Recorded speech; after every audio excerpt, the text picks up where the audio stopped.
Hello and welcome to the two-man power trip of wrestling. I'm your host, JP John Paz. With me today, very special guest, former three-time OVW heavyweight champion, former OVW national champion, OVW tag team champion, and the star of The Wrestlers on Netflix. He is Mr. Cash Flow. Cash, welcome to the two-man power trip. How you doing? Hey, I'm doing good, John. How are the guys out there doing today?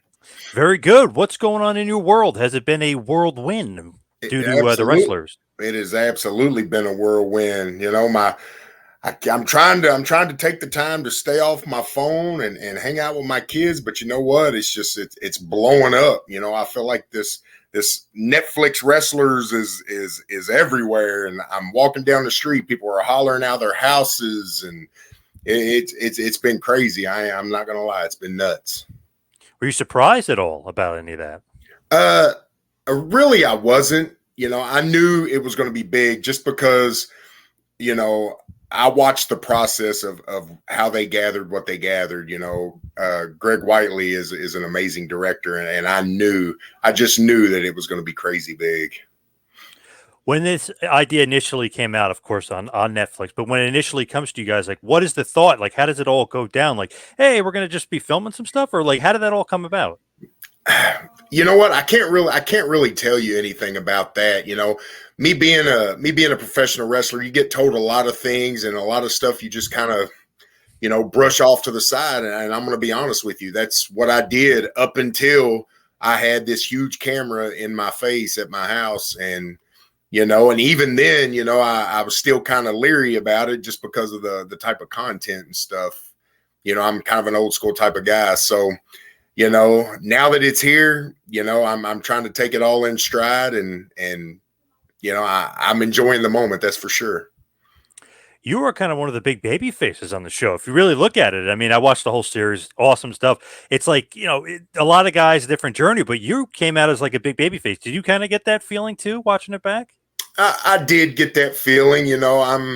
I guess I would be called the crazy uncle in OVW. Yep. And that's just me. What you get is what you see, and Greg portrayed that very well. Going into that, so I'm here for it. I could be the crazy uncle.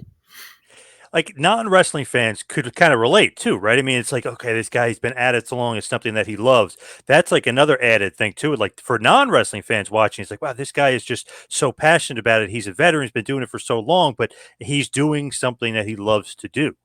Absolutely, John. It really does translate into mainstream. There is nobody that is out there in the world that can't relate to wanting something so bad and grinding and pushing and to finally get the opportunity to in whatever it is that you do to shine. And it really does translate well to the mainstream. And I think my story in general is one of overcoming the odds and overcoming the struggle and perseverance. I mean, it has all those elements, and who out there can't identify with that, John? I mean, it's really good. It's well beyond just professional wrestling, and I think the average person out there can really take it in and understand what we go through, in professional wrestling, but also, in their own lives, with what they have to struggle with and what they have to overcome every day. So, it's really transcended, professional wrestling, and hey, OVW is here, and that's what we do. When you look at it, when the guy, obviously Greg, he does Last Chance U, he did Cheer. I mean, did you get surprised at all that they picked OVW? I mean, what was your kind of overall feeling on them really finding OVW and picking OVW?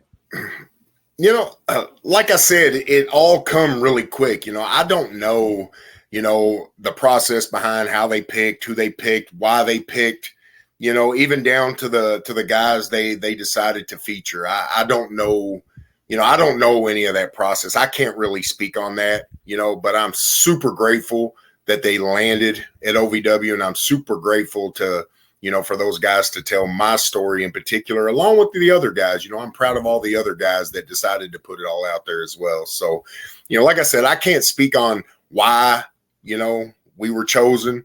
All I can speak on is, it's a good time to be me. It's a good time to be in OVW. And, It's been a whirlwind. I feel like it's awesome that they kind of shine the light on OVW. OVW was so big in the 2000s with Cena and Lesnar and Batista and Orton and Shelton Benjamin and CM Punk and Miz and Cody Rhodes, and all these guys came through there. So it was awesome to kind of see OVW get the light shine back on them here in 2023.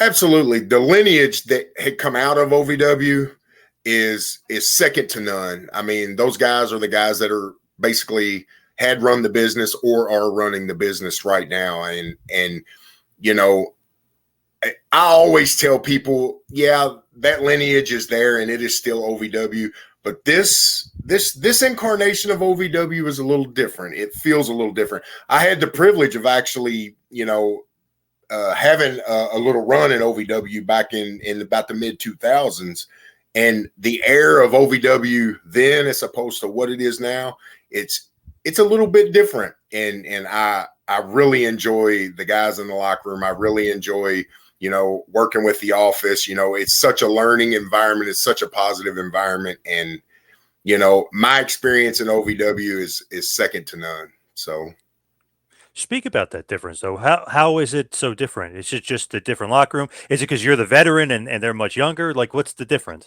um the difference is the way the buzz is now.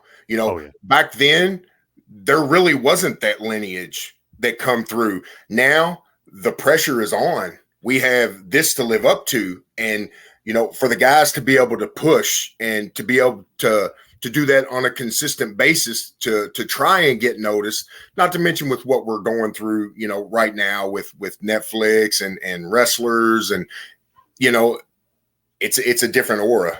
It has that aura back then is nowhere near what the aura is now. Guys are excited, guys are positive, and it's a different time. Not to mention the owners. The owner is the owner. It's different. When you have a different group leading as opposed to what it was back then. Of course things are going to be different. But the air, that's the big difference. The air around the OVW locker room is totally different. Guys want to see it succeed. They're not just there to, they are there to push themselves to the next level, but that's not all they want to do. They want to succeed together as a squad, and it's really refreshing to be a part of that. Me being around as long as I have, and seeing some of those, dredges out there, it's really refreshing, and I'm proud to be a part of it. Now, are you the locker room leader? Are you like the because it seemed like a lot of the stuff when they're showing behind the scenes, you're kind of leading the meetings, talking at the meetings and stuff. Are you basically the locker room leader, or would you not say that? I would say that. Guys tend to they ask me a lot for sure. If something is going on, I try to help those guys. I try to speak on the experience. I have a lot of experience, out where they're having to run the roads until they can perhaps make it to the next level. So they tend to come to me. They tend to respect my opinion on things. Do I want to be that? It's like I said in the documentary. Do I want to be that? It is what it is. And I will take that role seriously, because I think for a long time, professional wrestling has had a stigma. And if I can be a positive light for somebody good that can lead and help bring the young guys up the right way, I'm all for that. Whether I chose to be it or not, sometimes you don't choose your role. Sometimes you just got to embrace it and go with it. And that's what I try to do. Definitely feels like you're embracing it, and I love that they're doing behind the scenes of like not only you working out, but you getting the tan. I mean, I love that. Showing you at home. That stuff is great. Yeah, well, the tanning bed stuff, my home life, it was a bit odd. I've never been through anything like that. And, to invite those guys in and say, hey, come see what I do. It's a little weird being the old school guy, but, it was great to see it on the little screen. It was great to see that. And, that's a testament to what you have to do to try and succeed in professional wrestling. So, I'm glad they captured that, and I'm glad that they were able to convey that, to the person that really doesn't know what we have to go through as wrestlers, to do what we do. So That's what I was thinking. I was like, that's great for like, let's say the mainstream fans or the fans that are just turning on. Like, what do these guys do for like? What do they do? Like, how do they get in shape? Or oh, they're getting tanned. Like, like it's cool for the mainstream to kind of see that, and even Yeah, for Greg and the production crew to be like, wow, this is what wrestling is, or this is what these guys actually do. absolutely. It's you know, they they're all great. You know, his Greg and his whole crew, they're wonderful. But there were some there were some eye opening things, you know, and they embraced it and they took it, and they made a wonderful series in wrestlers. I'm happy to be a part of it. Man, they even showed some of the underbelly with Lawless. He got in trouble with the drugs. Haley J got a little bit in trouble Yeah. doing some drugs. They showed Matt, even Matt Jones, the owner. He had a seizure. I mean, they were really. I mean, they showed a lot of stuff that you would think like, wow, shouldn't they have hid some of this stuff or kept it away? But no, they put everything out there for everyone to see the real underbelly or really, what really happens behind the scenes in wrestling. They tried their best to tell the story of wrestling, and as much positive as we try to put out, there are distractions and there are negatives in wrestling, and quite honestly, I'm glad that they did, because those are legitimate sides of pro wrestling that everybody struggles with, and to shine that light, and then on a positive. I'm glad. I'm glad that they, instead of showing just this, they showed it all, and you get it all in Netflix's wrestlers. You get it all, and I'm glad that they did that. Now, I've interviewed Matt Jones a few times, so I like Matt, but I was just curious because I even said to Jesse Goddard, and he laughed. He was saying, like, yeah, some of the guys don't respect him or don't treat him a certain way. Is that weird for you, being an old school guy, being like, okay, this guy's the owner? Now they're like bad mouthing him? Like, that's not the way to do business. Does that bother you looking at some of that stuff? You know what? It does bother me. Just on the simple premise of, you know, if somebody, if you're just for Joe Schmo out there, you're working for a company, and your boss comes up to you and asks you to do something you don't like, are you gonna bellyache and complain and walk off and tell all your coworkers that they're this, they're that? You're not, and I always try to remind these young guys, the marquee still says professional wrestling. You have to be a professional, regardless of who, even, and it goes wrestler to wrestler. It's not just like dealing with guys like, Matt Jones, guys that are your bosses and stuff like that. You have to deal with everybody like that. The name on the marquee is professional wrestling. And if you can't be a professional, go somewhere and do something. Bag groceries, work in a factory, change tires, do something else. This is still professional wrestling, and you have to be a professional. What is your relationship like with Al Snow? Obviously, it's a big part of the series. It's kind of cool to see him at the end have that match and beat up Shannon the Dude and stuff. But what's your relationship like with Al? Um, Al's been an extremely positive influence on me. He's a mentor. I'd like to consider him a friend. He's done so much for me in the last, 5-6 years that I've known him. And, it really does make me wish I would have met Al 15 years ago as opposed to 6 years ago. The thing about Al is he tells it like it is. He holds nothing back. And for somebody like me that's a little further along in wrestling, you don't get a lot of that when you go out. Guys want to blow smoke and will say, "Oh, you did wonderful, you did this."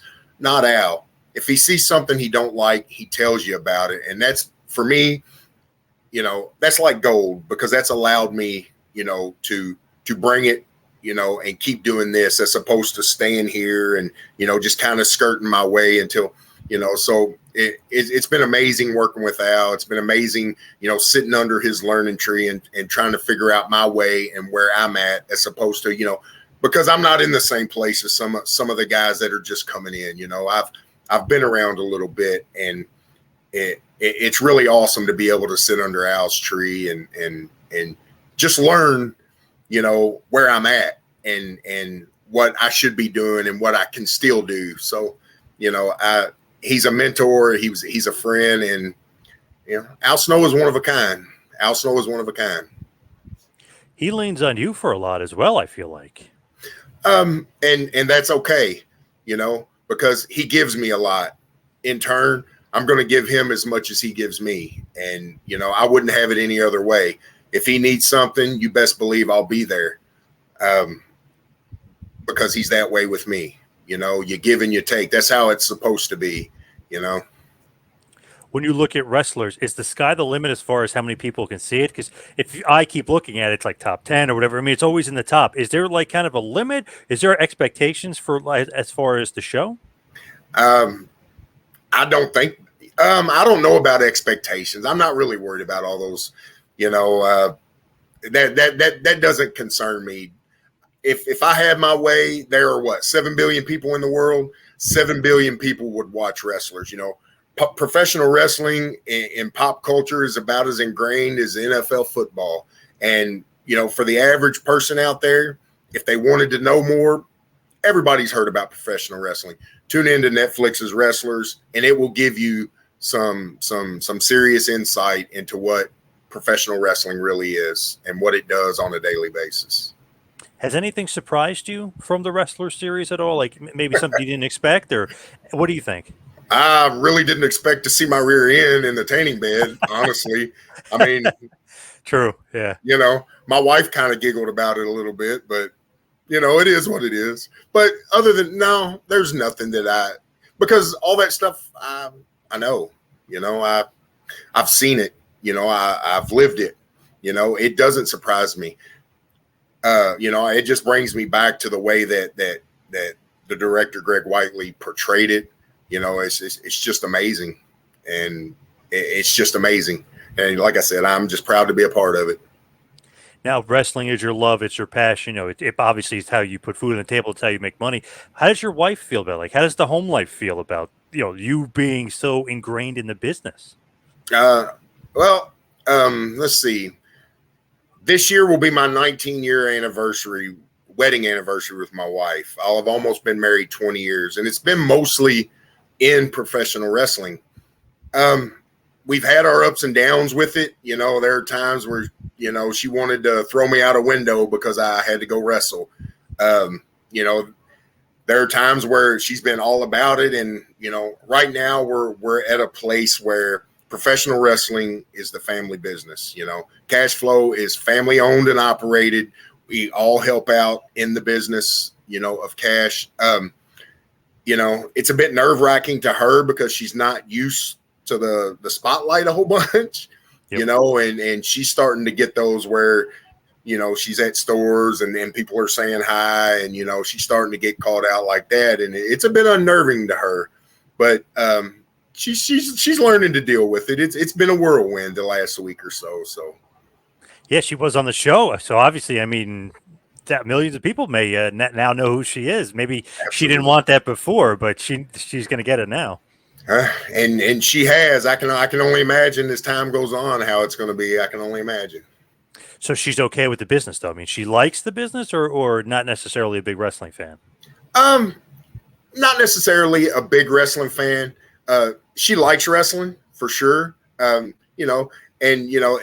funny thing is she's a huge Al Snow fan. What really got her interested in professional wrestling was Al Snow. So, she's at this place now where it's wonderful that, I get to work so closely with Al on a daily basis. And, she's content. She's happy with it right now. It's a journey. It's a strange journey for her, but she's happy with it right now. I did notice, of course, towards the end, they do show the AEW match you guys had. Obviously, you guys went down to Orlando for the tapings for AEW. What did you think about them putting that in there and them showing that? Because that's like a different side of what you need to do in the business. Not necessarily, basically, your role is different in AEW than it would be in OVW. Yeah, I have mixed feelings about doing extra work and stuff like that. I was glad to get the opportunity on that particular stage for AEW. I was thankful for Tony Khan and thankful for Matt and Al and those guys to put that foot forward. And I was super stoked about it. What do I think? I think that.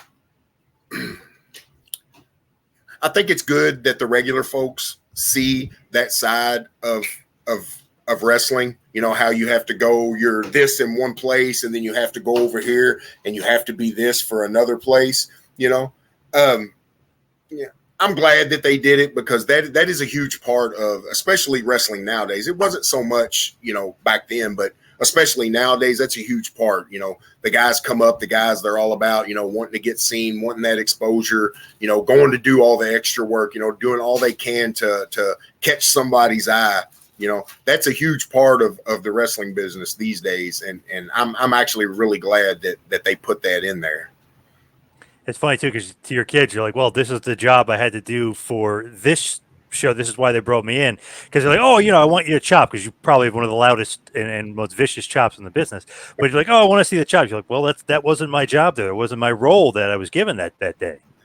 And that's true. And you know, if I can if I can impress on any of the young guys out there, you know, when you go to these places, whether it be AEW, you know, WWE, or you know, anywhere, you know, make sure you know what your business is and what your job is there, and do it to your best. You know, I think that will, you know, that will translate much better as opposed to going in there, you know, trying to get your stuff in and that kind of thing. You know, being a guy that can do business. You know, I think that's going to get you more work than, you know, some of that other stuff that you might want to do. You know, getting your stuff in and whatnot. So It seems like Al too was like, "Okay, Matt set it up. There, we're going to have some OVW guys in AEW.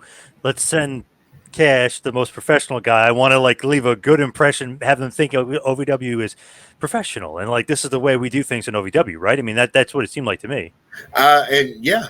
And you know, now that I watched that during the time, I didn't think anything of that. You know, I was just super excited that those guys chose me. You know, I tend to look at myself as, you know, one of the guys in the locker room because that's what I am. You know, but then I got to thinking about it, and yeah, I feel like, you know, that's what they wanted to do. They wanted to put their best foot forward in the terms of professional, just to show, you know, this is what OVW is really about. And you know, I'm all for that. You know, I'll go with the flow. If that's what you need, then guess what? That's what I'm going to do.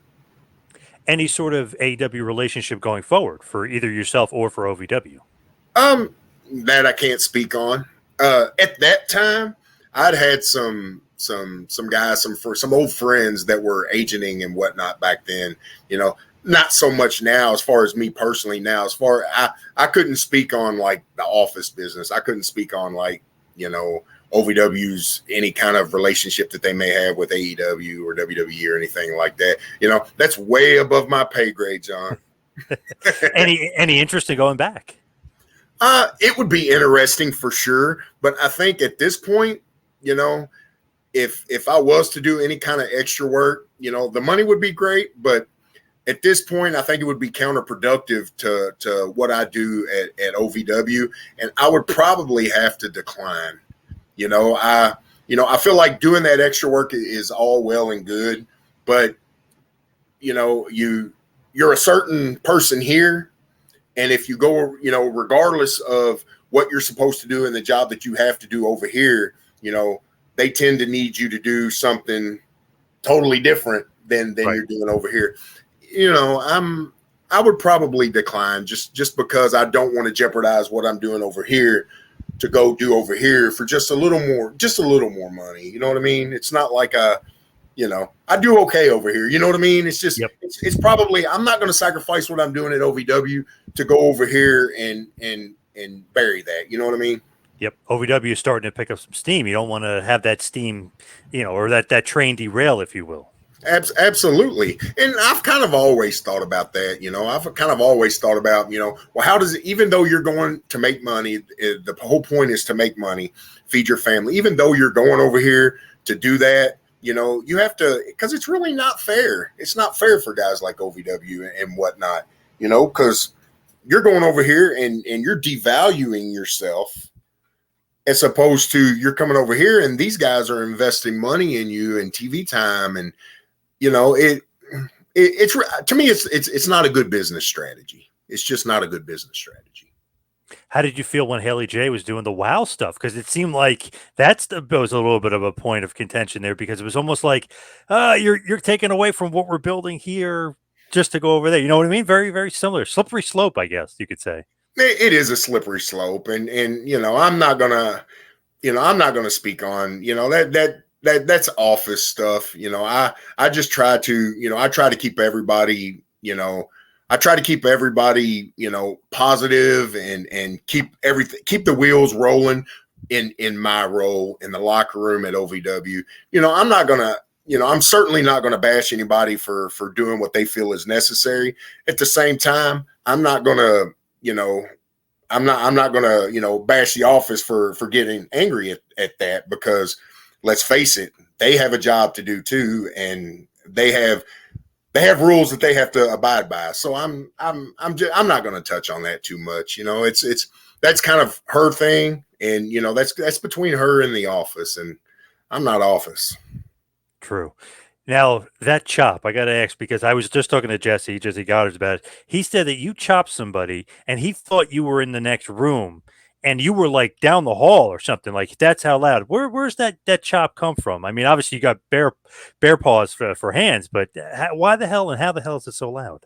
Honestly, I don't know. For whatever reason, I've been doing it since I was a younger guy, and I there's really no trick to it. I got heavy hands. I got Big heavy body, hands. heavy hands, right? Big body, heavy hands. It's all in the hips. Yeah, that's true, right? It's a lot of hip movement in the chop. Yeah, absolutely. Where did that come from? The chop shop and like starting doing the chop. Did that just come to you? Like, just curious, like, how did that come about? Well, I'm a huge Wahoo McDaniel and Ric Flair, Mark. I'm a huge There fan you go. of those guys. I started it at an early age, and the psychology just it kind of evolved, and that's something that I can attest to Al. He helped me understand, hey, you have something that stands out. Try to make it stand out even more. And the wheels started turning, and it's just something that it's just something that caught on. It's one of them lightning in a bottles thing. It's just something that caught on, and I kept going, and I kept messing with it and messing with it, and it seems to do pretty well now. The fans, they get behind it. They really do. I love studying like wrestling history and who was big in what territories and really looking at Wahoo, him and Johnny Valentine, but then reading stories like, oh, everyone thought their match was real because man, they would kill each other with chops and stuff. But then they're like, oh, the rest of the card, yeah, but Wahoo was legit. He was real and he's a former football player and on a major scale. So I always Absolutely. thought that was fascinating with him. Like he was like legit. Yeah, that's what really got me into wrestling at an early age, 8, 9 years old. I was watching Wahoo and Manny Fernandez, and I swear to me it was real. And that is what I told my grandfather sitting in a chair behind me. This stuff is real, and I love this. And ever since I would sit in front of the TV as a kid, and I would try to catch as much wrestling as I could. Of course, later on I got introduced to like Bruiser Brody and Stan Hansen and those guys, and I was like, ooh, okay, and it just I've always wrestling has been a big part of my entire life, from watching it to going to school to wanting to do it. It's been a big part of my life. Now, when you see Wahoo and Manny when you're younger, is that like I'm a wrestler? That's what I'm doing. Like that was the focus. Well, when you're 8 and 9 years old, I mean, how you say you're going to do a lot of things. I wanted to play pro football. I wanted to play pro basketball. I wanted to do a lot of things, but wrestling was one of those things. This is something that I wonder, because it was always, man, I wonder what it'd be like to come out to all those people. I wonder what it would be like. I want to compete. I want to do that. As a kid, you don't really know what it is you want to do. You see stuff that catches your eye, but the universe had just constantly pushed me towards that, and that's where I landed. When you go all the way back, is Wahoo definitely he's your favorite of all time? Um, Wahoo got me started. My favorite of all time is Dusty Rhodes. The way he ignited a crowd, the way the crowds would get behind him. It's by far Dusty Rhodes, my favorite. Wahoo got me started. Manny Fernandez got me started.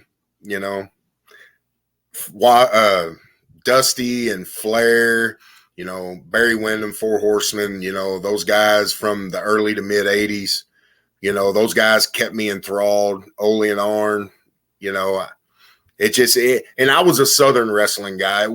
I didn't get into the Northern wrestling like, Vince Sr. and those guys. I didn't get into that till later on. It was probably the early 90s is when I actually started watching some of that.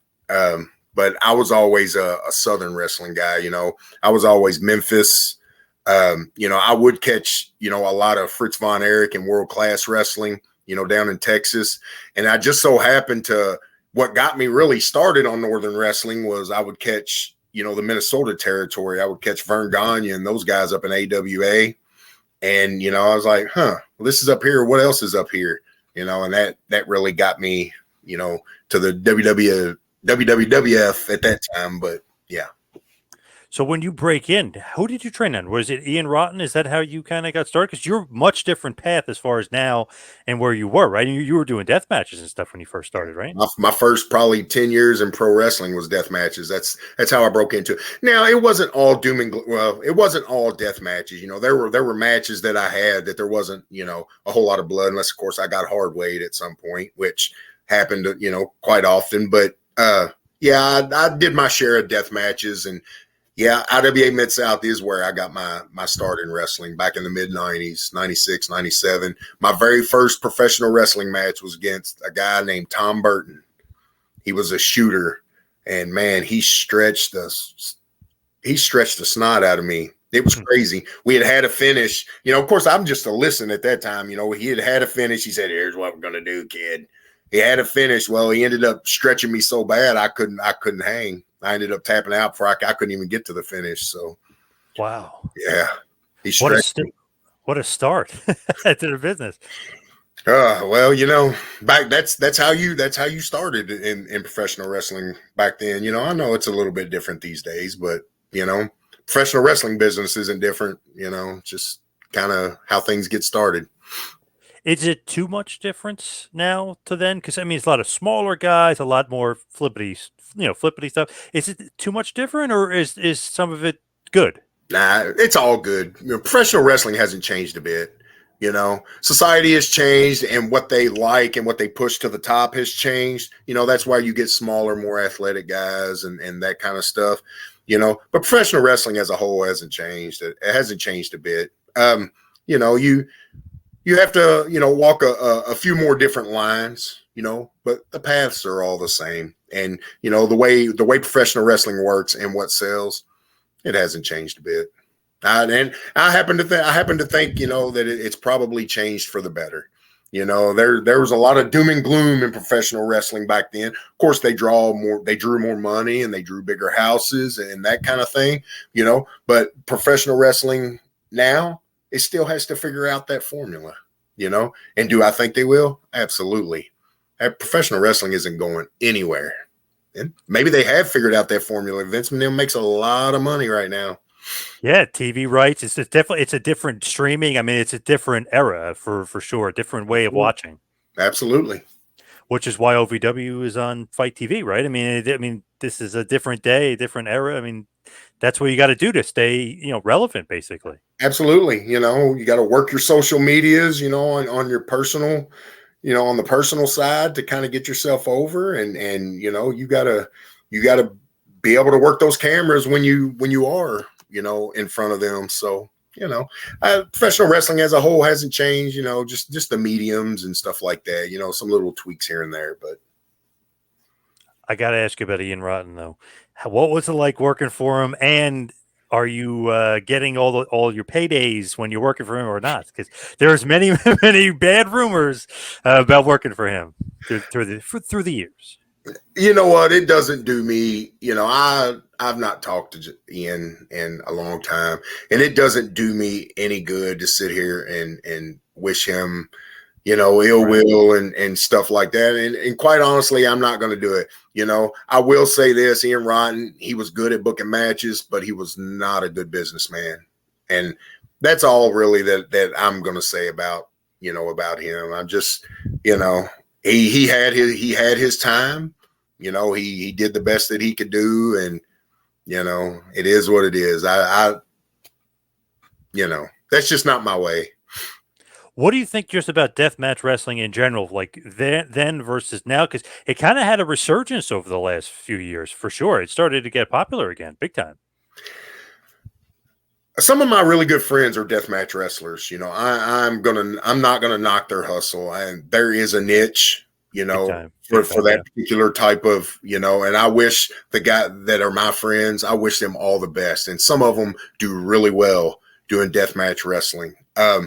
Is that my way these days? No. If if a storyline or something that I'm in happens to call for a little juice, it is what it is. I don't mind doing it as long as it makes sense. That kind of stuff, But as far as, weapons and deathmatch wrestling, I'm not going to knock it. I think there's a niche for it, but that is not my cup of tea. And I do, know that some of the older guys, they despise deathmatch wrestling. It's stupid. Guys tear themselves up. I get that. At the same time, there is a niche, and some guys, they choose to do, that type of wrestling. They choose to do that. I'm not going to knock them for it. Get your hustle on. I'm all for guys eating, making that money. I'm all for it. Do what you got to do. And definitely a big time niche, because I've seen it get more and more popular even in the last few years. So I mean, you got to do what you got to do to make, like you said, make that scratch, make that money, make that cash. There you go. Right. What's about? Yep. So when you look at it and what's going on in OVW, what's something you want to accomplish in OVW that you haven't thus far? I want OVW as a whole. I want it to be the third biggest wrestling fan, if not the second biggest, in the country. I feel like OVW has paid their dues or are paying their dues. And I feel like it's well deserved. And, and I'm happy to be there and be a part of it. Individually, what can I accomplish? What more can I accomplish in OVW? I want to become national heavyweight champion. I want to be able to help OVW have a true world championship, which means taking, maybe the national heavyweight championship or the OVW heavyweight championship all over the world and make it a true world championship. I think OVW deserves that. And if there's anything that I can do to help with that, I would jump on the chance and the opportunity to do that. And just help bring some of the young guys along, be a part of their journey. I didn't have a whole lot of positive role models coming up through professional wrestling, and I think if I had some positive role models, I think things might have went a little different for me in my path, and if I can be that positive role model to some of those younger guys coming up, who knows, the sky's the limit for some of those guys. So, When you look at the roster and stuff, who are some of the guys you really, have an eye on and kind of love working with and kind of see more out of? Like, I mean, with Jack Vaughn, Shira, Goddard. I mean, there's some good names in OVW right now. All of those. Jesse Goddard's, Mahabali Shira, they're they're Adonises. Those guys look great. They love professional wrestling. They're positive guys. Jack Vaughn, the guys, he oozes charisma. You got to look at guys like Cal Hero. You got to look at guys like Luke Curtis. Ladies like Layla Gray, Tiffany Nieves, Freya. There's a lot of guys that can do really good things in wrestling, and it's just it's getting those reps in, it's getting that experience, it's becoming comfortable with what it is that they're trying to do, and it's all about experience. As we wind it down, head towards the finish, got to, of course, mention Fight TV. OVW is on Fight TV live every Thursday. That's a benefit, too, because if you want to be a third promotion, you got to have TV, right, to a certain extent? Yeah, you have to have TV. That's the we had touched on that a few minutes ago. And if TV is everywhere, streaming is everywhere, and it's in order to keep yourself relevant, you have to always be out there. You can't be any of that without some kind of TV deal and streaming and stuff like that. You have to have something like that, and that's something that I hope that this Netflix show Wrestlers. I hope that's something that comes to OVW. I would like to see some bigger TV deals. Some better deals for us. As we move forward. You never know. We'll see. What's next for you and OVW? Bigger and better things. I'm constantly in the back saying onward and upward. And I'm not the only one that does that. And we want to keep pushing. We want to keep getting to as many people as we can get, and we want to continue to make money.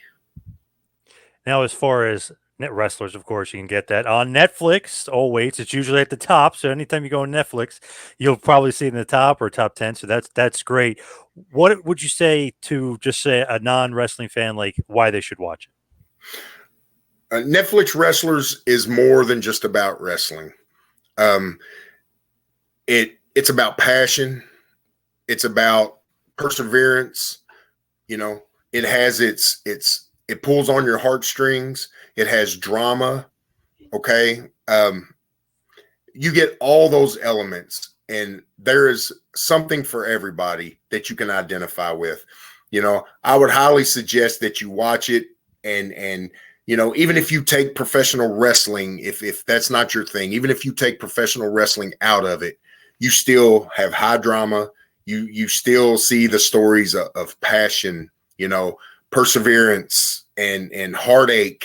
I mean, so much heartache. And then, there's plenty of really good feel good moments in there. So, it's something to watch, and it's not just for wrestling fans. It's for everybody. It has something for everybody. I myself am a big wrestling fan and loved it. So if you are a wrestling fan, you have to watch it. There's no ifs, ands, or buts. You have to watch it. But obviously, non-wrestling fans will like it as well. I even recommend it. I don't know if she's watched it, but I recommend it to my wife because she's always looking for documentaries on there, and she's seen Last Chance U and Cheer and stuff. So it's like, Oh yeah. it's like you may not like wrestling, but you're gonna have to check out Wrestlers next because I know it critically acclaimed so far. I mean, it's great stuff, but obviously check out OVW at ovwrestling.com as well. Check them out at Fight. Check them out at Netflix. But where can everybody check you out? Where's your socials? There is all kinds of socials out there. All my socials are at Cashflow Wrestler. And if you're looking for some cash flow merch, you can get it at chopshopwrestling.com or shopovw.com. And I've got a YouTube channel. You can look up Cash Flow on YouTube. It's got a lot of old stuff, a lot of middle stuff, a lot of newer stuff. I've kept it going. So hope all the success comes your way because it's awesome to see you kind of be like the big baby face. Like you said, the big, maybe crazy uncle, but to me, the big baby face of the series. So that was great to see and a really cool revelation. One of the true wrestling veterans out there, maybe with the best chop in the game, is out there getting his love as a big baby face on Netflix. I appreciate that, John. I really do. We do what we do. Cash, thank you so much for all time. Really appreciate it. Thank you, John. I appreciate you having me on. 2-Man Power Trip. Check it out.